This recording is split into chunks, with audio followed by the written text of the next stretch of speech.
Good morning everyone. Welcome in this class. As we are discussing our chapter number 7, that is understanding media.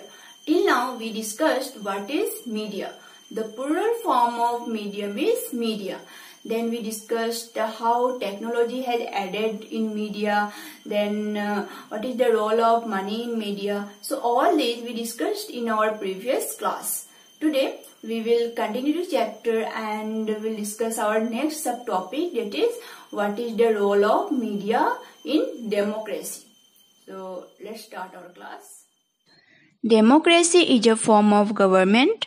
As we all know, it is run for the people, by the people, to serve the people. So when people are the ultimate deciders of what the government should do or how the government should function, whether the policy should be approved or not, once the election come, they will be the real master to decide who will be becoming the next prime minister or president or the party which has to come to power for the next term.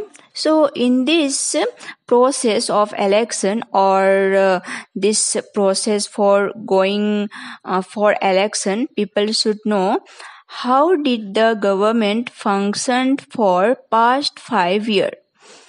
Then only it will easy for the people to decide whether the government function properly or not, and whether we have to enhance the period of the government and give one more term, or shall we change the government and put a new party in place to form a new government.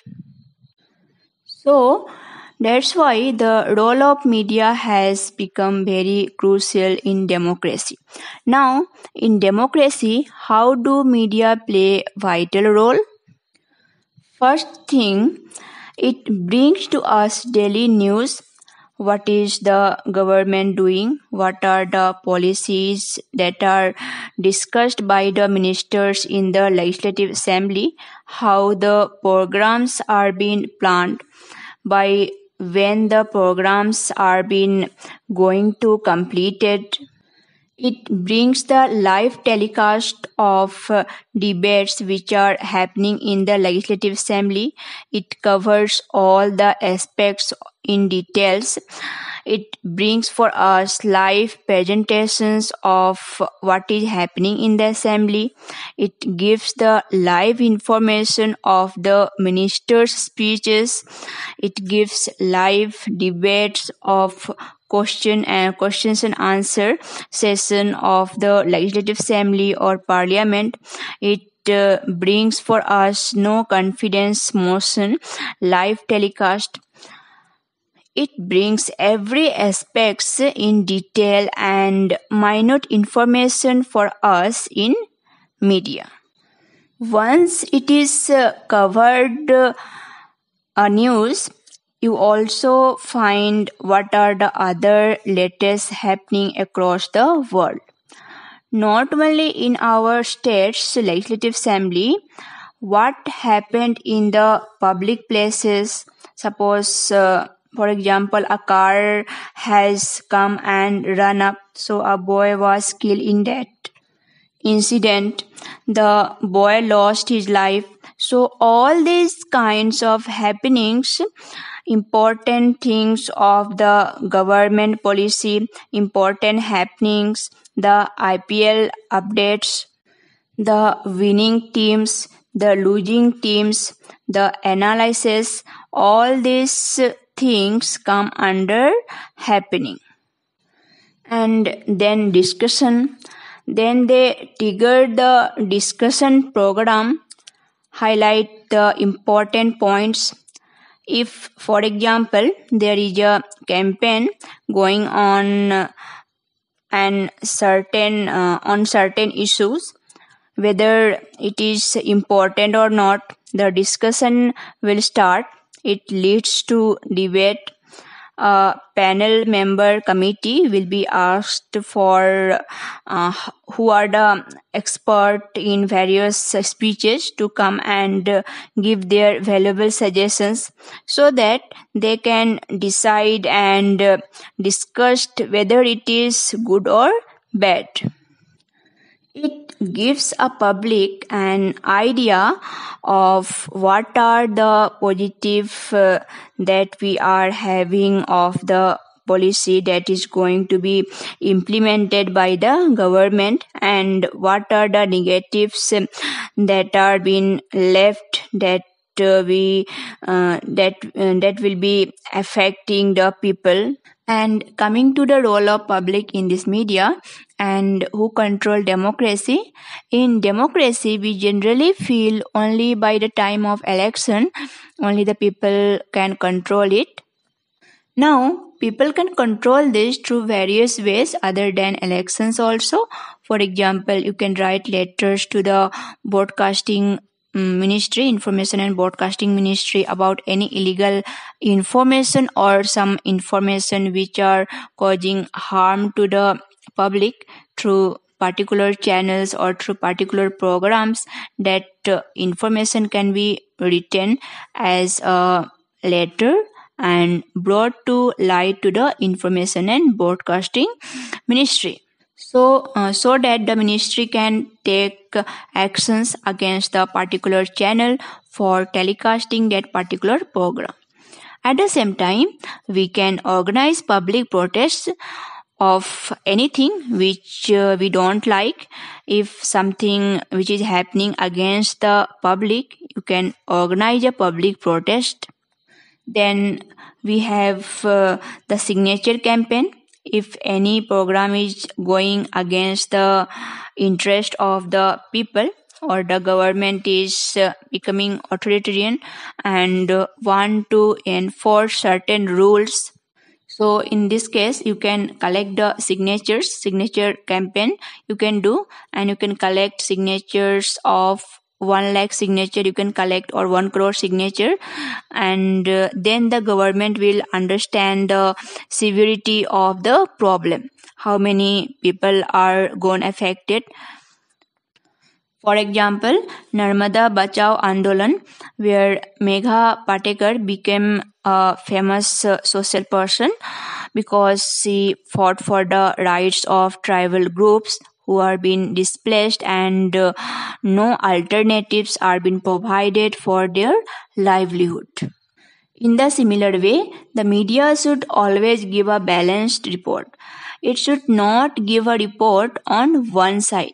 For example, if government decide that all the illegal factories are going to be closed because they are creating lot of pollution which is harmful for the people, the next day if the factory owners or the employers or workers all come out on roads and blocks the roads and do hartals against the government's decision, this every owners of the factory knew that the factory what they are running is illegal, which cannot be run further because but still the government allowed them to run it for past 3 years or 4 years. Now the government decided to shut it down. They bring it the point of view that they are blocking the public roads and they want to highlight the issue. A balanced report has to be submitted by the media.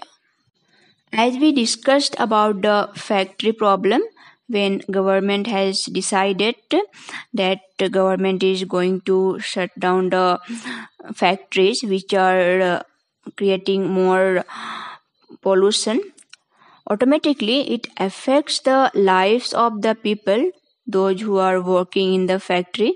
So the analysis of the report in such a way that every version or every angle of the issue has to be highlighted.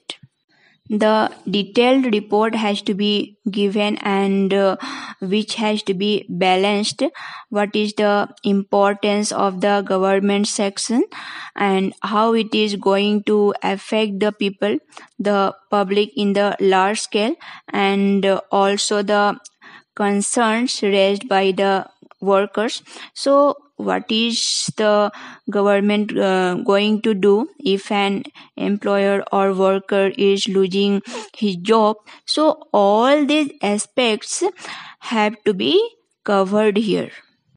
Now coming to the independence of the media.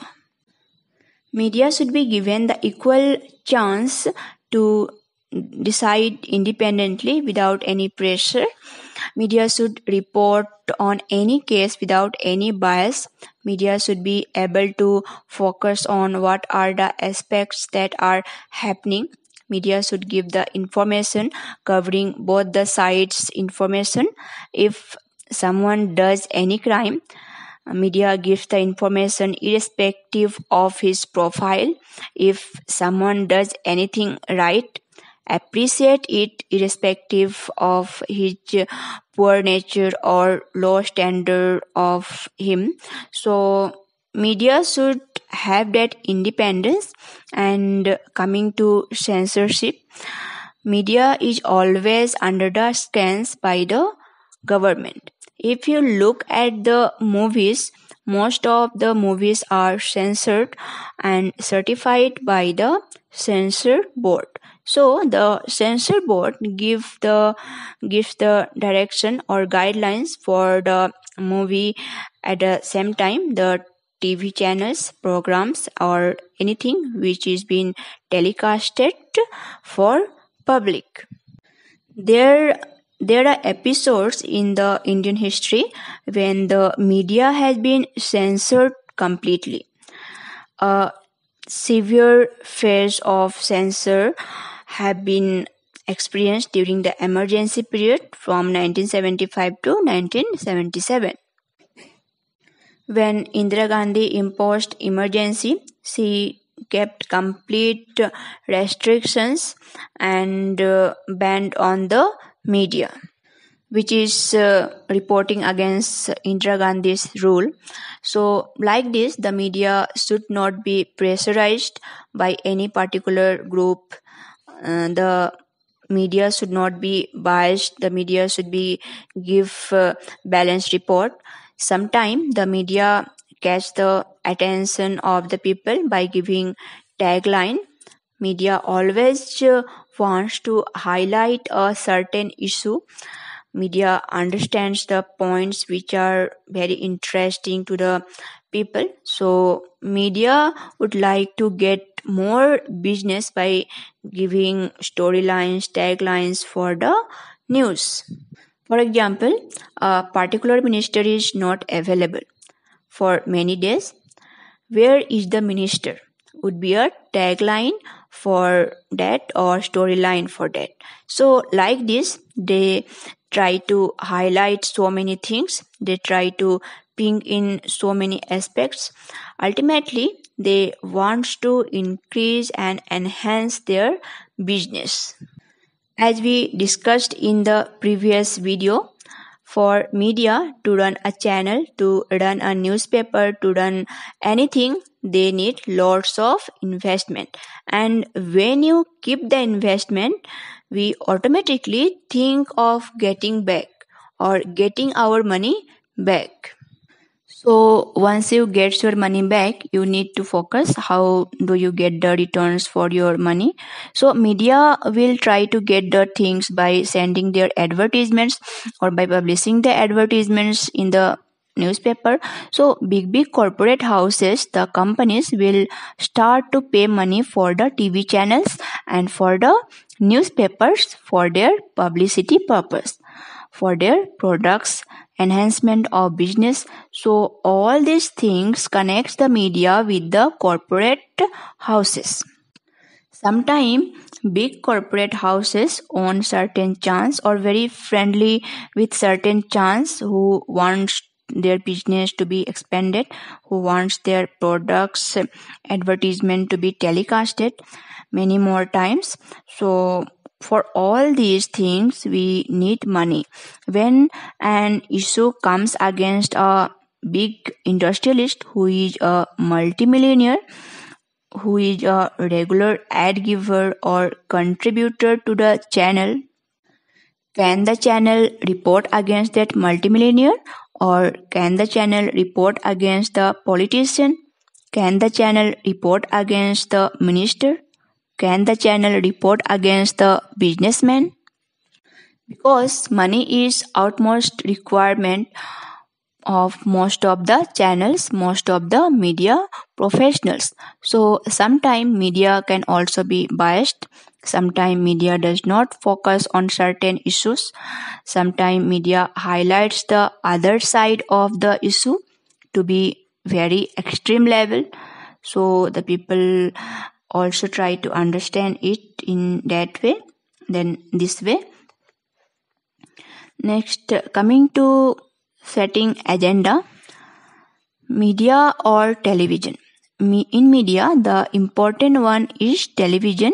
When any program is being telecasted, for example, a film actor, film star, a political star, a politician comes to a particular program and the media covers the entire program in detail.